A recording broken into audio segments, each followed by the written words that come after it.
Yo, Slayers, Augiesaint here, and welcome to the channel. Hope you guys are having a fantastic day, and as you can see in the background, we have the most beautiful skin in Doom the Dark Ages. For me, this is one you get from completing the Pandemonium difficulty. So in this video, I'm going to share with you guys some tips and tricks that I learned along the way of actually playing through this difficulty. It's taking me like the last week on stream to actually go ahead and do it. Also, drop on by the streams at twitch.tv/Augiesaint. Next week, we're going to go for the Ultra Nightmare skin, which is the full golden one, where if you die at any point, you have to restart the whole campaign. However, I do have a trick where you don't have to restart the campaign. I'm going to share it all with you in this video. So without further ado, let's just hop straight into it. First up, let's talk about some weapons and combos. And one of the best weapons for me, actually, surprisingly, is the ball gun. We like to call it the ball gag on stream, but this thing is just so powerful. It does AoE when it's fully leveled up. But the best thing about it is when you actually parry an attack. So when you parry a hell attack, like the green ones, the melee attacks, it's going to fully charge up the weapon and then you can shoot it immediately. So it's going to have this whole charge. It's also going to do the AoE. You can't see it on the ground, but if you shoot an enemy, it does an AoE if it is fully upgraded. And this weapon has saved my life countless times. It also does break armor very efficiently. Although the most damaging weapon is most likely still just going to be the super shotty, because this thing is insane. It does a crazy amount of damage, especially when you fully level it up. And then it does even more pellets and stuff. But the problem with the super shotty, especially on Pandemonium, is you have to get really close to actually land all of that, because you can see the spread on that is quite large. You can see there. So you have to get pretty close, tight in to land all that, whereas the ball gives you quite the range. This thing actually hits pretty far away. I think we might even be able to hit that there. Yeah, we can hit that. So that's quite a range increase over the super shotty. Obviously, it does a little bit less damage, but it breaks armor like crazy. It does AoE. And then on boss fights, you can just sit there and parry, shoot, parry, shoot, parry, shoot, even against most of the bigger enemies. Because what I like to do with the smaller enemies quite often is just throw your shield. Your shield will literally kill any fodder enemies in the game. There's a lot of them. And they do actually do quite a lot of damage to you. So make sure you are clearing out fodder enemies, especially on Pandemonium and Ultra Nightmare, because those little guys, they add up quickly. They do a crazy amount of damage. And a lot of my deaths have actually been from being overwhelmed by the little guys while actually taking care of the bigger guys. So you want to throw out your shield, take care of the little guys, and then use your weapons and stuff on the bigger enemies. You can also cancel the ball charge with the shield. Another thing with the shield is when you throw the shield, to recall the shield faster instead of waiting for it to come back, if you just hold up your block immediately, it will pull back the shield like right away too. That's just nice because you can chuck it out fast to kill like a bunch of fodder enemies in front of you, pull it back, and then also when you kill fodder enemies with your shield being upgraded, that's going to do even more damage. Now let's go have a look at some of the upgraded weapon stuff that I recommend. Super shotty, obviously we just spoke about this one. Really good. Juice this one out as much as you can. I do use the chain shot for most enemies, especially the armored enemies, but then when I get to big chunky enemies and I'm feeling frisky, I do actually switch over to the super shotty because this does just rip through everything. But for the most part, I'm chain shotting pretty much everything. It's just the safest option. You can see you do the reflection, it's going to fully charge and you just whack right away and it does explosion. It even clears out fodder enemies when you are targeting elite. So that's another great thing about it. It's got range, AoE, damage. And look at the upgrades. Are they parrying a hell surge attack? Instantly charges your next shot. The next upgrade is dealing more damage to armor at maximum charge. If you reflect, it's going to be at maximum charge. And then lastly is the cosmic breach. This is just the max charge is going to actually do a little AoE. And this is the one that's actually so powerful. So AoE, armor damage, and then the supercharge on the shield. This is nice that you get this as the very first upgrade because I believe it costs gold. And the second upgrade is like 2 or 3 rubies, and the last upgrade is a ray stone. So I would say upgrade this like right away. The chain shot got me mostly through all of Pandemonium. Once I got this, I barely ever switch off, although I do have some fun with some of the other weapons. And then the rocket launcher is also a nice option with the heal, the cannibalism. So when you parry a hell surge attack, you temporarily gain self damage to yourself, is going to heal you. And then the last perk, bloodlust, is going to make this perk last longer. But with this, it's still a little bit dangerous. As you can see, the heal is actually not that massive. You see, if you shoot yourself 50, that was 57, so it's like 7 HP at a time. Maybe if you shoot it directly on the ground. But the problem with this is on the Pandemonium, you don't really want to be playing with your life around so low. So it is powerful. On the easier difficulty or anything below Pandemonium, I would say the rocket launch is actually just insane because you can just run around and heal yourself and blow stuff up. But on Pandemonium, you want to be a little bit safer. And with this playstyle, it's quite risky. I did play around with it a little bit. The damage is good, but it's pretty risky. I wouldn't recommend it on Pandemonium. So pretty strong, good AoE, but a little bit dangerous if you are trying to keep yourself alive and consistency. And then the Impaler. The Shredder is also pretty good once you get it, but the Impaler is actually really nice too, especially once you get the slow time thing.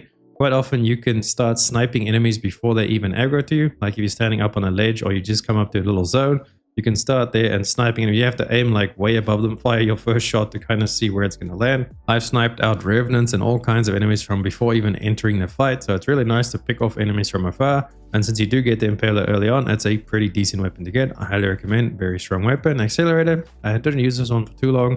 But then the Cycler, I did use this one for a lot. Pretty much my first playthrough when I did Nightmare, I used this to kill all enemies. But then once you get to Pandemonium, the damage of this actually falls off quite hard. But it's still a pretty decent weapon, especially to break energy shields is pretty important because when you break those, they'll explode and then damage enemies around them. The upgrades on this are also really good. It just makes it charge up more and makes it last longer. And then the overload arcing over to other enemies is also really nice, especially when you have the electric stun thing on the shield, which I'll talk about in a second. Let's just finish up the weapons. And then with the skull weapons, the one that I recommend is picking up the Ravager. This one's actually really strong single target damage. I did use this on the boss fight. The final boss fight, I was switching between that and then the chain shot. Whenever I got free time without the boss chasing me down, the Ravager was actually pretty safe because the range on this is actually pretty good since it is such a concentrated like little fire of shotgun there. And then the chain shot, obviously you have to get a little bit closer. And the boss, the very last boss, is doing a lot of parry stuff. So it's pretty challenging to actually go ahead and kill him with this. But we did manage to kill him using the chain shot, the Ravager, and I think that's mostly what we just ended up using. So Ravager, really strong for single target. Those are some of the weapons I could recommend. Then looking over at the shield upgrades, I have tried all the shield upgrades. We've maxed out, I think we've maxed out most of them. Yeah, we've maxed out all of them except for the Fisher one, which is the first one. And I always end up coming back to the Holy Swarm. It just does so much crazy damage. As you can see, it like reflects all over the place. Summon max amount of ethereal daggers. Look at all the daggers flying all over the place. That does insane amounts of damage. And it does proc quite often. The auto turret also seemed to do quite a bit of damage, but for me, it always did it at like not good times, especially like when you're shooting the Revenant, which you face quite a lot later on, which is that witch guy that flies around and he goes like immune, and then he shoots the purple and the green skulls that you have to reflect the green skull to like break him out of the immunity, but he only breaks out on like the last pair of skulls that he shoots. So the first green skull that you shoot is going to get your auto turret to proc. He's going to be invincible, and by the time he actually becomes, you know, targetable again, your auto turret is already run out. So that's why I'm not a big fan of the auto turret. I feel like the cooldown duration is just not good enough, even with me fully upgrading it. However, it does do quite a bit of damage. And then lastly, the Heaven Splitter is also another really good option, which I could recommend for you if you like a little bit of a safer playstyle. As you can see, it stuns enemies, and then the last upgrade makes them take more damage as well. Shock demons take increased damage from your attack. So this one is actually very powerful. It's pretty close between whether you use Heaven Splitter or Holy Swarm. I just like Holy Swarm because it looks cool with all the knives flying everywhere, and it does quite a bit of damage, especially if you're facing a single target. So if you're like facing a Cyber Demon one-on-one and you're going to be parrying quite often, when that does proc, it does a lot of damage. It does have a pretty lengthy cooldown, but it does a fair decent chunk of damage. Otherwise, you can just go with Heaven Splitter for a little bit of a safer playstyle, but the stun is really useful from Heaven Splitter. And then the shield upgrades, you just want to max these out as soon as you can because the shield is your best friend. You want to be using your shield a lot, especially this right here. This has saved me countless times, especially early on when you don't have all the good weapons unlocked. Even if it's just one of these guys running up to you, any of the elites. To me, an elite is anybody that's not the fodder enemies. So any enemy you have to actually deal with is one of the biggest tips I can give you. Stun them, stun lock them. Even if it's just one of them running straight at you on Pandemonium, one mistake and one of them could kill you. Fight every fight as if though it's your last fight. You've got to fight every fight like you're fighting for your life, literally. So I would recommend using all the tools you have available to you. Stun everything, especially the Revenant guys we talk about quite often with the skulls and stuff. If you get up to them really fast and you stun them really quickly, you can actually kill them before they even do any of their invulnerability stuff. The snake lady with the whip, if you stun her immediately, she's not going to whip you because her whips are really fast and annoying to actually parry. So go ahead, stun her immediately, blow her face off with the combat shotty early on, even just the normal shotty. That's why the stun from the shield is really powerful and I'd highly recommend it. The stun from the shield, obviously just throwing your shield at an enemy. So super useful, make sure you use that. Your shield is your best friend. As soon as you get the shield, I think it's chapter 2, like the start of it, chapter 2, you get the shield. The shield is your best friend. Love the shield, become the shield, be one with the shield, and then obviously the ball shot as well is your second best friend. But the shield, number one, you and the shield are bros for life. Shields before hoes, bros, everything. Shield is life. And then the last trick, let me show you guys, is how to actually not die. So let's get to a little bit of stronger enemies. I'll show you guys how you can not die or how you like cheat the death system. So watch now, I'm gonna actually die on purpose. Actually, let's go away. Come on guys, heal me. So this is how to cheat dying and losing your progress. So as soon as you die, watch my health. As soon as you see you went into the, like we're dead, you just come to this menu. On PC, you have to press escape, so you bring up this menu. And then on console, probably like the little buttons in the middle of the thingy on the controller. But basically, you just have to come to this menu where, you know, resume, settings, tutorials, all that stuff. And then all you have to do over here is exit the main menu, accept, and it's going to load you back into the main menu. And then it loads you back into the main menu. And then what happens on Pandemonium is if you actually die on a chapter, you have to start at the beginning of chapter if you have a life sigil. If you run out of life sigils and you die on Pandemonium, it's going to fully reset the whole campaign as if though you were playing on Ultra Nightmare. So where this is really useful is for Ultra Nightmare. If you go ahead and die on Ultra Nightmare, just as you saw in the background, so before they pop up on the screen where it's like you've died and you have to go back to main menu, you just have to press it before then. So it's quite a bit of time. As soon as your hands go up and you can't see your health bar anymore, you died. So press escape and return to main menu, and then you'll skip out on having to restart the whole campaign. You will obviously start from the beginning of that chapter because it just saves it to whatever chapter you were last on. So if we were on this chapter and we died in this chapter, which we actually did, we died like 9 or 10 times in this chapter.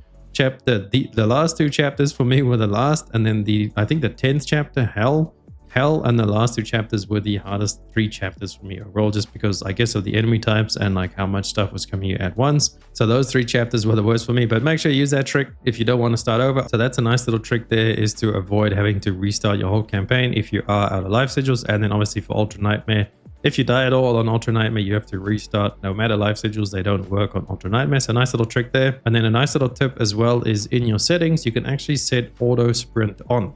So this will start sprinting you. As long as you can sprint, it's going to start auto sprint. You don't have to worry about sprinting anymore, because quite often I'm pressing shift to like sprint all over the place. Like you just start shooting somewhere and you sprint, and you do an objective or something, you sprint again.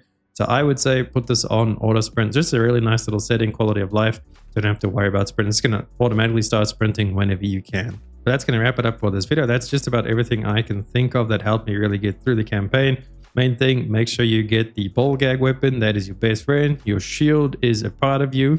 Think of your shield as another extension of your body. Extremely useful, the best tool in the game. Go ahead and slay all the demons and claim this beautiful skin for yourself. Thank you guys so much for watching the video. If you found it helpful, please drop a like and a sub to the channel. Helps me out so much, and I'll catch you beautiful slayers in the next one. Augiesaint out. Run free and dive into the sky. Hear the